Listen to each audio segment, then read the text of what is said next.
Welcome to Take Note, the Race for Lithium. Take Note is Asia Society India's series of in-depth explainers on emerging issues across economy, policy, and life. I'm Govindraj, Ethiraj, journalist and founder of IndiaSpend and The Core, a business news venture. Today, we take a look at the race for lithium, which has become central to clean energy, electric mobility, and even national security. As we read about increasingly, it plays a vital role in powering everything from electric vehicles to smartphones, laptops, and renewable energy storage systems, and has become a strategic resource influencing diplomatic relationships, trade deals, and countries' relationships. The recent US-Ukraine lithium deal is just one example. So to help us understand this race for lithium and what's going on, and more importantly, what lies ahead in this very complex world right now, we have with us Niharika Tagotra, Senior Research Specialist at the World Resources Institute, and Marina Zhang, Associate Professor at the University of Technology, Sydney. Let's begin. So what I'm going to do is ask each of you, that's Marina and Niharika, in that order, to speak for about 5 or 6 minutes on how you view this whole theme of the race for lithium before we jump into more specific issues. So Marina, it's over to you. Thank you for having me. Well, I've been studying critical minerals for quite some while, largely from the angle of geopolitics. As we know, critical minerals, including lithium, increasingly several very rare metals and rare earths. So what does that mean? Well, that means the control of the supply will have geopolitical impacts. And as we have seen, China, since 2003 until now, has increased the list, expanded the controls of critical minerals, including lithium and several other critical metals and critical minerals. So such controls the price have to shockwave in the downstream producers, including all the industries from mobile phones, electric vehicles, and advanced batteries, and we know that. Consequences are, we witnessed the price surges of such critical minerals, but actually it's not so much in lithium. We have seen in the past couple of years, actually the price of lithium has gone down quite a lot, and recently I think maybe from next year the price perhaps will go up. The reason is because the demand is picking up from now on, and the previous couple of years, previous years, the demand actually became sort of not soft. Most producers actually were consuming their stockpiled lithium. So China is at the beginning of this year has expanded its control list of critical minerals, including lithium, such that critical engineers and technologies now are not allowed to go out of China. So this will have impacts not just for the buyers, but also for China's downstream, for example, battery producers.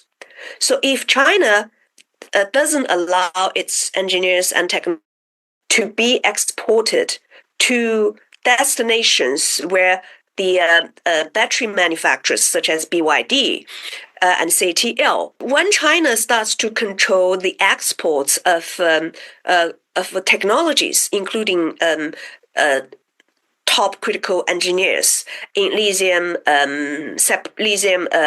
refining and processing, the impact is not just on the potential buyers in other countries, but also on China's own battery manufacturers, because those countries to sort of go through the tariffs imposed by both the US and EU, and they're planning to diversify their manufacturing facilities in other countries. But obviously, this is making such business decisions much harder. So this is one thing I think that requires a bit of attention. The second one, I think, when we think about China being a dominant supplier of lithium.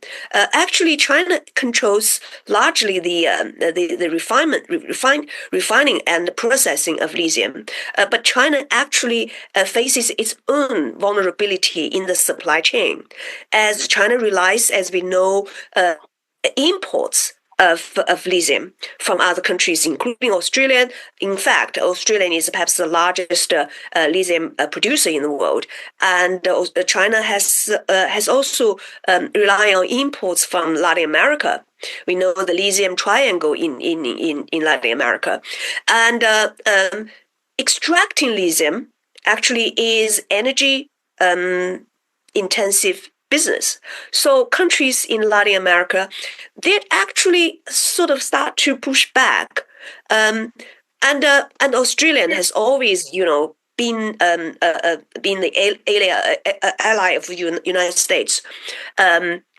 Exporting lithium has been a sort of politically sensitive business. So if all those countries stop exporting lithium, China will face its own bottlenecks in lithium production. But of course, China has its own reserves, just not as high quality as some imported ones. And another thing I think is we need to pay attention to is Chinese battery manufacturers. They have built its own suppliers from other countries. So they have been doing this for a long time, over a decade. So they do have their own reserves, but the critical point I want to make is lithium is not just a metal. It is the largest metal in the world. It is a geopolitically critical asset for countries, especially when we're sort of all countries are moving towards clean energy transition. So lithium is playing a very important role. Right. Okay. I'm going to come to Niharika in a second. If I can just pick up on a couple of points. One is when we talk about lithium, I guess people who don't know may use it interchangeably with other rare earths.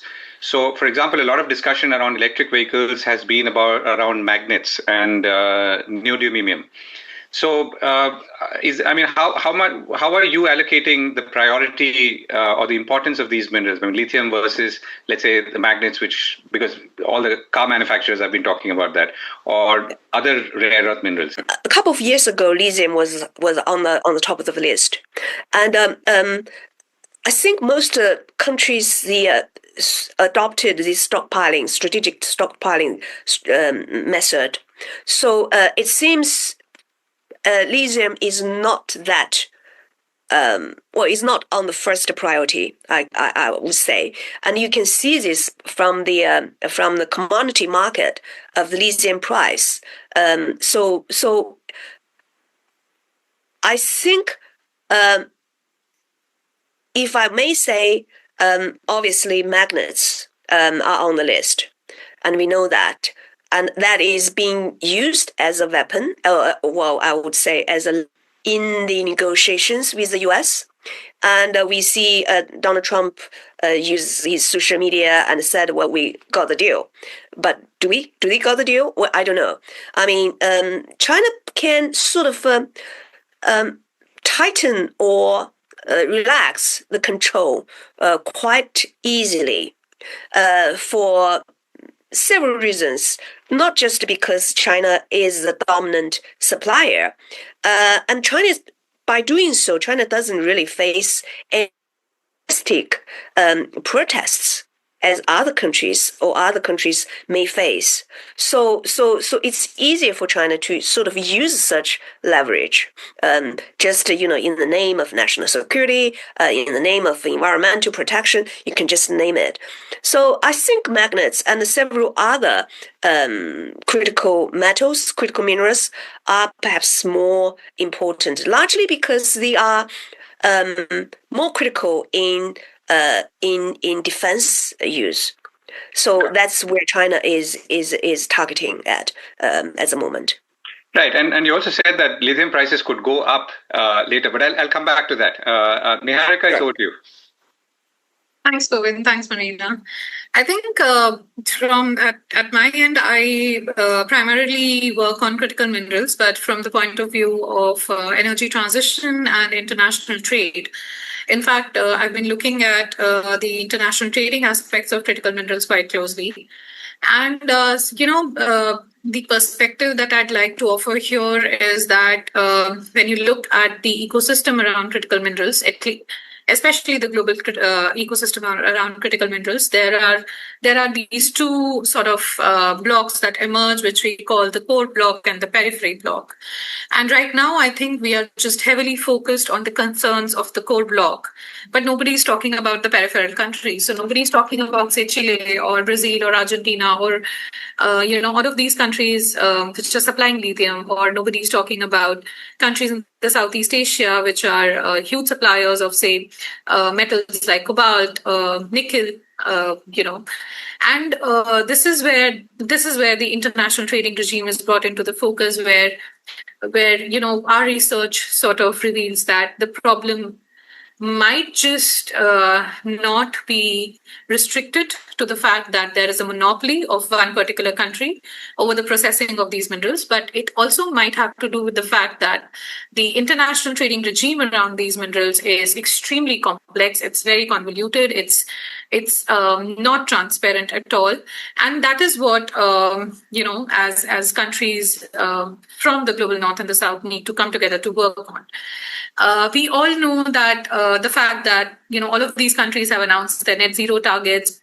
Governments are moving towards clean energy transition. So, raw materials for any of these technologies, be it lithium, be it rare earths, be it cobalt, manganese, nickel, all of these are going to gain in terms of their criticality. The supply chain vulnerability for these minerals are going to reveal themselves but naturally, as the demand rises, the supply chain problems are going to be underlined. Now, the problem here is, how do you address it? When we talk about China has been working on some of these aspects since the early 2000s. That is when I don't think any of the countries even thought about, how these minerals are going to gain in terms of their criticality.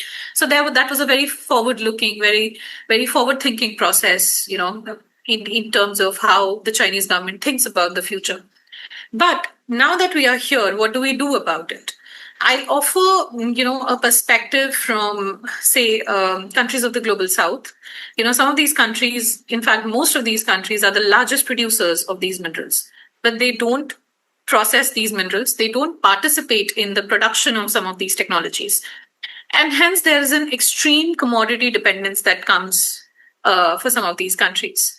That being said, these minerals form an important component of economic development for a lot of other middle-income countries that are looking to incorporate some of these technologies as a part of their economic development, economic growth. And these countries also include a country like India, which is looking at, relying on critical minerals for its clean energy transition. We have announced a plethora of policies which are supporting domestic manufacturing of batteries, domestic manufacturing of solar cells, modules. But the large question remains, do we have the raw material for this?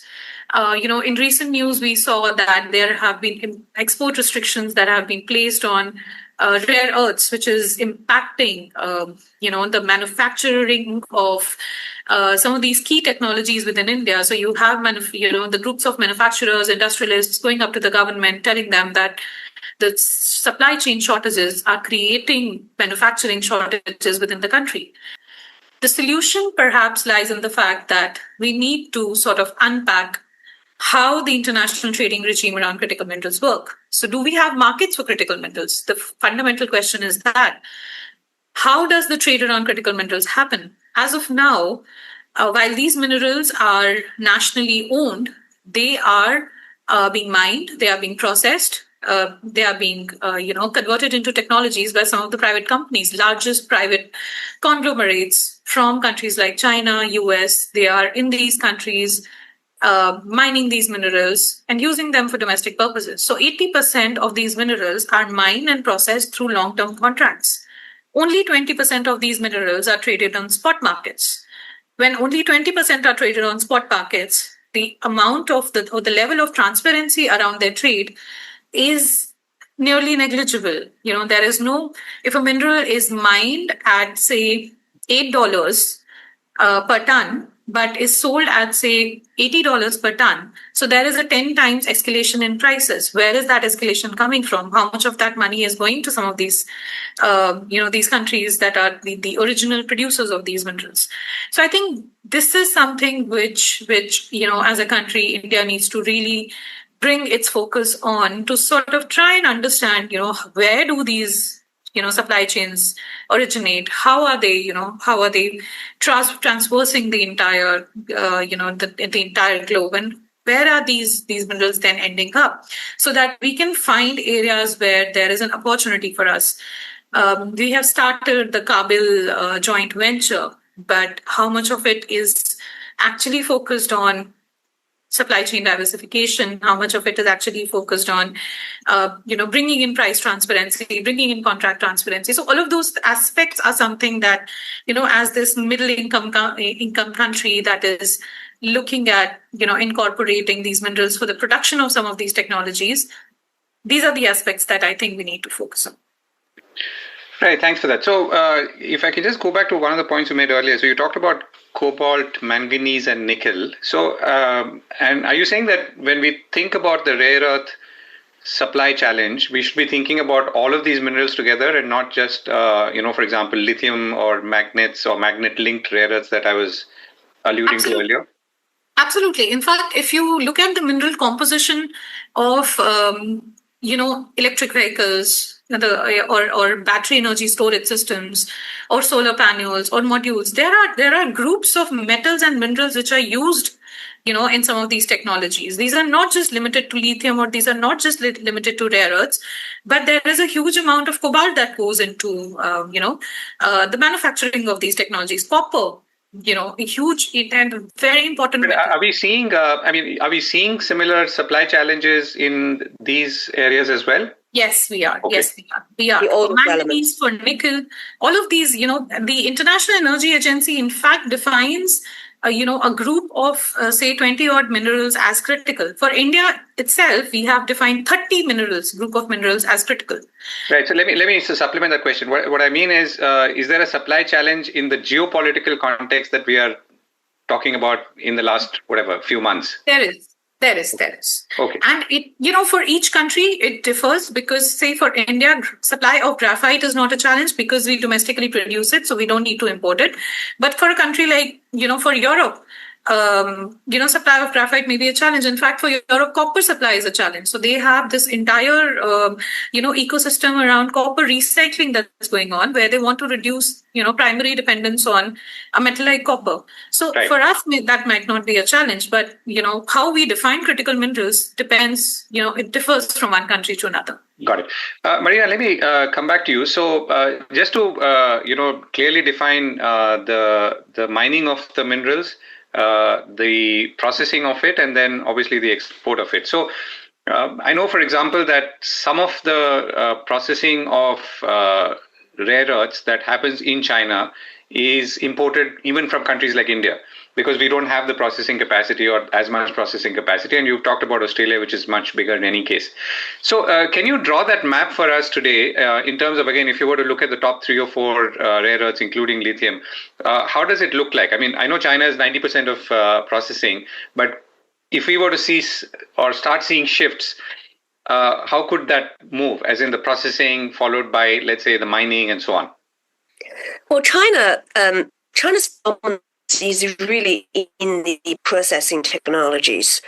So for many of those minerals, China actually relies on imports. For example, cobalt, you just mentioned, is largely from Congo in Africa, and nickel is largely from Indonesia. And China has joint ventures with the largest nickel miner in Indonesia. And lithium is the reason lithium is sort of and the spotlight is because the demand for lithium is highest, because if you look at the battery, as Niharika mentioned, many minerals, magnesium, cobalt, nickel, lithium, all include graphite, but lithium is the main element. Battery technologies is advancing in such a way that some of those minerals can be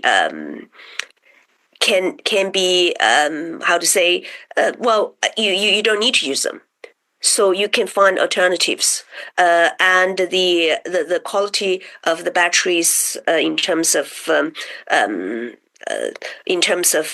capacity won't have much influence. So China is making very strong progress on that front. Niharika just mentioned something that I think that is really very, very interesting. You're talking about the market for these critical minerals. And of course, those minerals cannot be bought by normal consumers because you don't know how to use them, right? So you do need to have downstream industry to use them. So you name it, there are just only a few countries which actually are in the demand position in this entire supply chain, right? And China, unfortunately, controls most of it. And you name it, from EV, from solar panels, from wind turbines, and China controls not just the meat part of the supply chain. China also controls the downstream market. So therefore, I mean, whatever China uses minerals as a weapon is not really it has impacts in two ways. And we cannot just underestimate the signals sent by China, because whenever China said, okay, we're going to control exports of whatever minerals, and we witness price surge. And but the point is, that benefits China. So, but China, in fact, may not lower the supply. So it's a bit tricky question, I think. Okay, Niharika, you've touched upon where India stands in this dynamic, and as a consumer of rare earths and of lithium also, and we'll come back to lithium in a moment in some more detail. Where do you feel, we are doing a bunch of things right now. The government has stepped up or trying to step up production. It's pushing resources towards that. We are scouting around the world. So all that is happening. So how are you seeing the efforts that are being made right now in the context of the demand that you feel there will be, including from the electric vehicle manufacturers, because their voice can be heard very clearly, and their problems. So how are you seeing that? That's actually an interesting question, Govind. In fact, in one of our research papers that we put out last year in 2024, we did the demand estimates for India in terms of its clean energy transition for a group of these minerals, and the demand for lithium, in terms of correlating it with India's net zero goals, we realized that in 2050 the demand is going to be at least 30 times what we have today. And compared to that, the domestic reserves are probably only 1/5 of what the demand is going to look like. So of course there is a challenge. There is a huge shortfall in terms of where we stand in terms of domestic production and what our domestic demand is going to look like by 2050. Mm-hmm. And most of it is going to be import dependent if we do not take measures. But then if you don't have domestic reserves, that are going to match your demand, what do you then do about it? I think for the government of India, you would have read a lot of, these statements being put out by the ministry about both MNRE and mines, about how we are, going to sort of fulfill a part of this demand by doing a lot of urban mining. Now, what is urban mining? That is recovery, reuse, and recycling. So a lot of our current clean energy technologies are going to become obsolete in the next few years. Now, that presents to us a challenge in terms of the waste that is going to be generated, but also an opportunity in terms of how then we recover some of these minerals from the waste that we are going to generate. So once these technologies become obsolete, how do we put in ecosystems or technologies or machineries which can recover about 90% of our mineral requirements from the waste that is generated. So the idea is that we are going to create a circular economy for a lot of these technologies so that at least some portion of our demand for these technologies can come from the urban mining of these minerals. So that is part one. Part two is, yes, we are looking at supply chain diversification, and trying to address all of those geopolitical dilemmas that we face. But one can never be sure about these things, there's a statement that says lithium is the new oil. But then we've had our challenges with oil, right? We don't want to be in a situation where even our own import dependence seems like that of crude oil or petroleum, like we had for most part of the last few decades. So the idea is reducing dependency on primary commodities. The third aspect is now looking at some of the alternative form of technologies. So there is a lot of focus on development of hydrogen, electrolyzers. There's a lot of focus on development of some other form of, say, sodium-ion batteries. So the idea is that, because these minerals are finite, there's finitude of resources. How do we address this situation? This situation Right. can be addressed A, by recycling, or B, by looking at some of these alternatives. Right. I mean, I think oil is a good parallel to work with because we import more than 80% of our crude oil requirements. Yeah. And we've seen in the last few years how our dependency has changed. I mean, we've gone and, let's say, tied up with Russia to import most of, or not most, but a good part of our oil requirements. Other people don't like that, but we've had no choice. And that has obviously helped keep domestic fuel prices low. But Marina talked about, China having partnerships in Africa, in Congo, in other countries. And these are, many of them, I mean, they may be state-led, but they're also private sector partnerships for mining. And India's done and in similar has embarked on similar moves in oil. We've had partnerships with oil companies overseas for specific drilling areas and so on. So how are you seeing that part of the equation, Niharika? I mean, in terms of how India can protect itself once you start looking beyond, let's say, the recycling and so on? In fact, I was a part of the Ministry of External Affairs when we proposed the Kabul joint venture in collaboration with the Ministry of Mines. And the idea behind that was, this has to be more strategic. This has to be, done with the thinking that in the next 20, 30 years, our dependence is going to increase rapidly. And then what do we do about it? So we have to have these agreements in place. So if we've done that, so if we have some of these in place, and I'm sure more are on the way, so are we in a better position now as you look ahead, or is there lots of work still to be done? See, we need to understand one thing about mining of these minerals. It's not a 5-year or a 6-year process. These mines they take years to operationalize. They take years for some of these minerals to mine, to be processed, to be to be taken forward to the market. So, like I said, our strategy is multi-pronged. Probably, there's a part of the strategy which is looking at forging these government-led, joint ventures and having these supply-side agreements in place. But that is just one part of it. The second part of it is then, domestically, how we ramp up production. So we are looking at, in fact, in my own home state, there was this news that in Riyasi, lithium reserves have been found. And efforts are being made to understand how commercially extractable they are. Do we have interest from the private sector? Are they interested in mining these minerals? And also because it's a geologically a very, very fragile area. So how do we address that? So, that's another part. The third part is then recovery, recycling from the current technologies. And then, of course, looking for more innovation and more alternative forms of fuel. Yeah, but you're still saying that the gap between what we will achieve with all of this and our demand and perceived demand in, let's say, 10 years' time is still huge. It is, if we continue with the current choice of technologies. Right. Okay. So one of your three options is to shift technologies, and of course, exactly. So tomorrow, if you actually shift your entire vehicle or your transport ecosystem from electric vehicles to, say, hydrogen fuel, then your demand for EV batteries actually, becomes very, very less than what we anticipate today. So, it'll take that sort of shift in terms of technology choice for India to become more resilient to some of these. Right. So we shouldn't go from oil dependency to lithium dependency, and therefore we should be having. Okay, Marina, let me come back to you and come back to lithium specifically.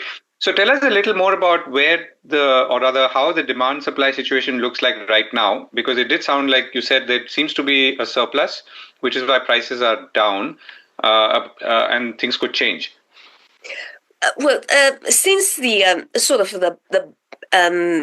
since lithium became geopolitical center attention, or the center of geopolitical tensions a couple of years ago, and many of those battery companies, they started stockpiling lithium, and the price went up. But in the past couple of years, many of those the companies, they start to just consume those stockpiled lithium. So the price has gone down.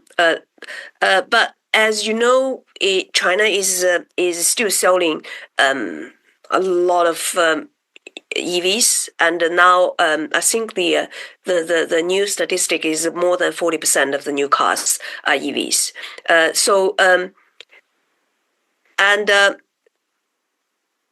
And also the first batch of EVs sold in China, some of them sort of reaching the time of getting the batteries replaced or recycled or whatever. So the demand, it seems, is picking up after they finished the stockpiled lithium. So that's one of the reasons. So I was actually in Sydney. There was a new Chinese EV called Jike. They opened the third showroom in Sydney. It was really impressive. I agree with Niharika just said. Chinese government actually had this long-term vision, a long-term strategy more than 10 years ago. It's about at the beginning of this century. Exactly for the reason that China concerned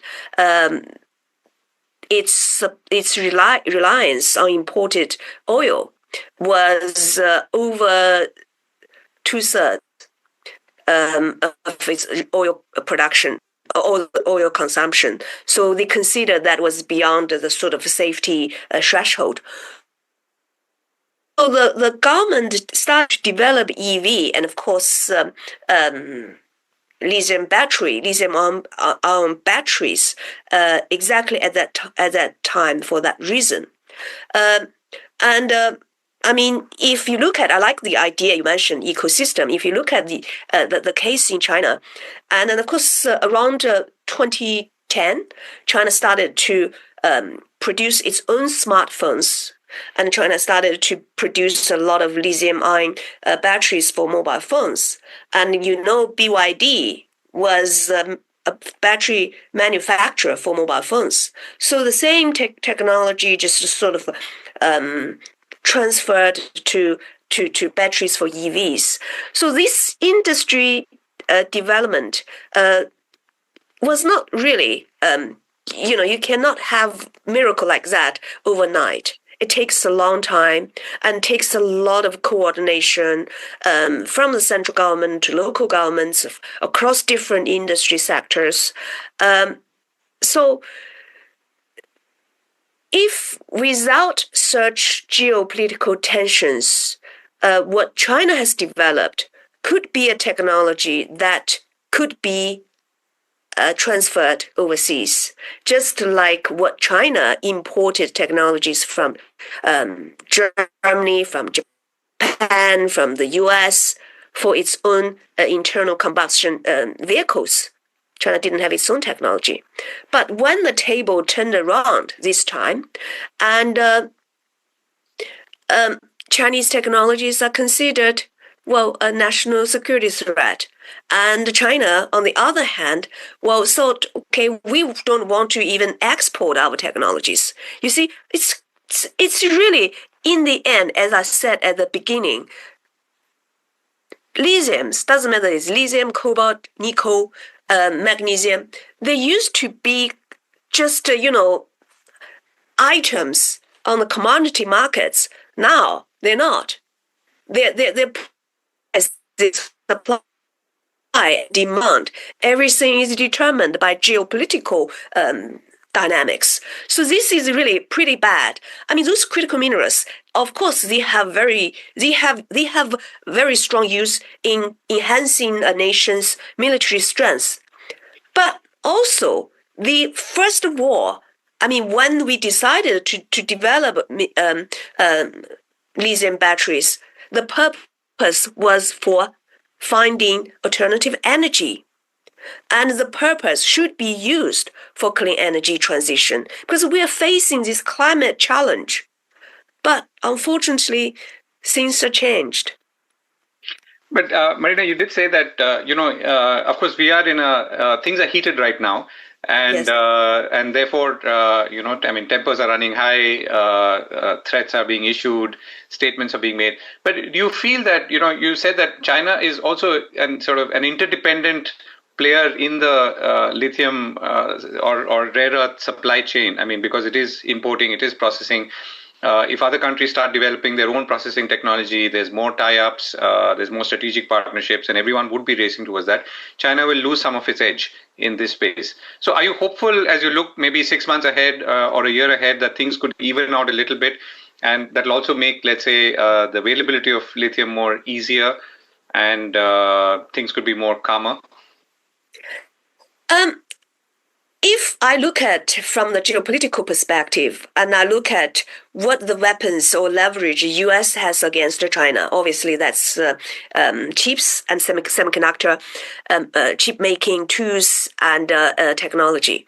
And what China against U.S. In terms of leverage, obviously is critical mineral processing technologies. But the difference between the two is, from physical perspective, physical principle, we know how to make chips. We know even how to make chip making tools, equipment. But to catch up requires time, requires trial error experiments, is process innovation. But critical minerals is slightly different because, as I said, for lithium, China is vulnerable in terms of its dependence on imported material. But several other materials, several other minerals, China does hold dominance in terms of natural reserves. And rare earth is one of them. So that's why I said lithium is perhaps not on the first priority or the top list, but certainly rare earth is, because you just look around unless there are new reserves being found, and most of those heavy rare earth elements are in China. So. And of course, China also holds the processing technologies. So this makes China slightly sort of in a better position in negotiations with the U.S. I'm not that optimistic. I don't think even with this mineral security partnership initiated by U.S. That includes many countries, including Australia. I don't know whether it includes India, but most industrialized countries. It will take them more time to develop a supply chain that can compete with China's. not just in terms of technology, but also in terms of value. I mean, in the end, who's going to buy them? It's depending on the cost, right? And if you're new and if you're using the labor in Australian, I mean, your product will cost maybe 2 or 3 times more than what you can get from China. And at that point, when the Western supply chain reaching the point where they can mass produce lithium products, China can lower the price. Right, and it relaxes the control. So that will totally disrupt the market again. So this is just the reality. Right. Niharika, so I think we have a sense, and it's interesting, that Marina also referred to the fact that, companies which were essentially mobile phone companies or had competence in batteries are now car makers. Xiaomi is the latest example of a mobile phone company which has launched a car which is selling like hotcakes. So I mean, obviously we've not had that time or opportunity to develop that ecosystem, whether it's a mobile phone. And who would have thought, today, if India's auto industry is responding to electric, it's really traditional automakers who are responding, whether it's Mahindra's or Tata's, and competing with, let's say, Japanese, South Koreans, and you have BYD in India as well. So how do you see this, so one is things calm down and geopolitically the temperature kind of goes down and, we are back to where we were. I don't know, is there an alternate situation that we should be thinking of and contemplating, and if so, how? And that would be one of my, I guess, last questions. No, I think the India-China relationship has not been like the US-China relationship, to be honest, because the US-China relationship is great power competition. We don't do great power competition with China. We share a long border, we've had our share of conflicts, but we've always sort of found areas where, we could develop some sort of a bonhomie, where we could develop some sort of a collaboration. We've seen, we do see China as a threat, there is absolutely no denying that point.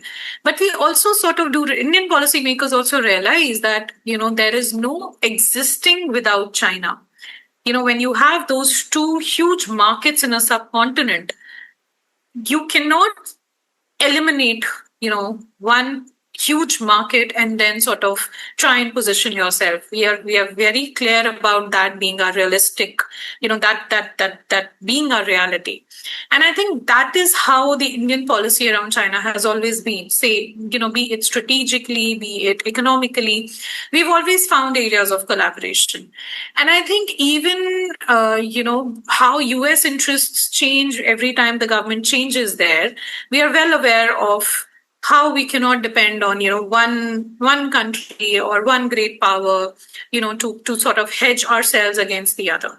So that is how realistically we operate with respect to China. So even if things do calm down, like you're saying, that, even if, this whole trade war situation sort of calms down, even in the midst of all of this, I'm sure the Indian policymakers are looking for areas where we can sort of reach out directly to the Chinese suppliers and, sort of form those B2B collaborations or those joint ventures. Because the idea for India has always been that, we are more interested in what serves us, our domestic interests, our national interests, rather than being used as a pawn by somebody in the broader geopolitical game. Right? And that geopolitical game is playing itself out right now for critical minerals. And India is extremely well aware of the situation. And, I will not be surprised if you tomorrow see a B2B, a venture or a B2B agreement that is being signed or between, suppliers from China and manufacturers in India. So I'll not be completely surprised by something like this if that comes up. Because realistically, that is how things are looking for India. And that is how they should be, right? So, I don't see, at least from Indian point of view, I don't see the situation or the policies drastically changing themselves according to how the geopolitical picture changes. So, we are going to be more we are going to be more calibrated. We are going to be more one step at a time. Right. And you said, the concurrent efforts are ongoing in any case. So let's round off by looking at, Marina, you referred to it, that this whole thing becomes important in the context of green energy transition. And that is something which is a common goal for all countries. Selling cars is one part of it, or a subset of it, but the larger thing is green energy transition. So any last thoughts on how we should be looking at this whole challenge of lithium and the race for lithium, as we started by talking about it, in the context of green energy transition, and what should we be maybe doing differently or looking at differently as we look ahead? Well, I wrote an article with a colleague last year, and we're arguing that, for each individual country, let's say in Asia Pacific, if for them to form a partnership with China, and they feel that relationship is not sustainable because of the disparity in power between China and an Asian country, including India, for many reasons. But Asia Pacific actually can, especially ASEAN countries, can form a kind of coalition to work together with China. And if China seems a threat to a single country, but China cannot be a threat to a bunch of countries, especially in Asia Pacific, because China is not that silly to mess up the relationship with all neighbors. So if that kind of partnership can be forced, and China actually could share the technology and using the resources with those countries and the labor of those countries.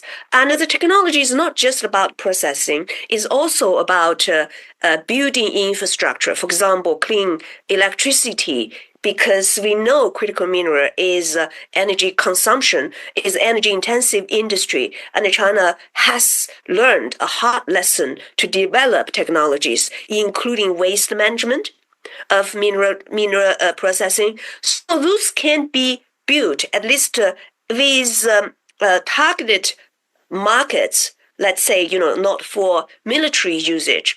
And that can benefit, let's say, a large proportion of the global population in terms of green energy transition. So I don't think China is necessarily wants to be isolated. China develops a technology, develops a products, and they want to sell to the world. I had this feeling when I went to see this new EV showroom in Sydney. The reality is the competition in China is so fierce. If you don't go abroad, you won't be able to make money. And largely, fundamentally, you just mentioned, all those investors in Indonesia, in Congo, and in Latin America, most of them actually private businesses. They're not state-owned enterprises. And what they want profits. Meanwhile, if they can do things that help conquer the climate challenge, that's a really good win-win situation. I think this really is not just about trade; it's about diplomacy. Right. Thanks for that, Marina. Niharika, last word on as viewed through the lens of green transition. No, I agree with Marina here. I don't think climate change is a zero-sum game, and we cannot look at it as a zero-sum game. This is a collective problem which needs to be resolved collectively. I think the downside to whatever is happening is that we've securitized climate change, we've securitized clean energy technologies, we've securitized green transition, but that's not going to solve your problem. That's only going to aggravate your problem, right? So I think we need more collaboration. We need countries to sort of identify exactly how self-interest works, and then how collaboration is going to sort of, minimize the negatives and maximize the positives. I do understand that some of these minerals have, implications for the defense industry, for security, which has gained prominence over the last couple of years. But the major challenge that is facing us right in our faces is climate change, and this is going to impact people massively. And the quickly we resolve it, the quickly we move together to resolve it, I think better for all of us. Sadly, the greatest power, the country with the greatest amount of power has denied, climate change, the realities of climate change. But that doesn't mean that, India and China being the two largest countries, two largest markets, don't have the incentives to collaborate. They do. There are a lot of opportunities to collaborate. And, from a personal point of view, I think that should be our ultimate gain. We should be pursuing, that cooperative window that we have, at least for these non-traditional areas. Right, and that's a fairly good and optimistic note to end on. Thank you so much, Niharika and Marina, for joining us on Take Note. Today's theme was Race for Lithium. Take Note is Asia Society's India series of in-depth explainers on emerging issues across economy, policy, and life. I'm Govindraj Ethiraj once again, and thank you to Asia Society for inviting me to be part of this as well. So thank you very much, and I hope you had a useful time understanding where we are in the race and where we could be in coming months and years. Thank you very much.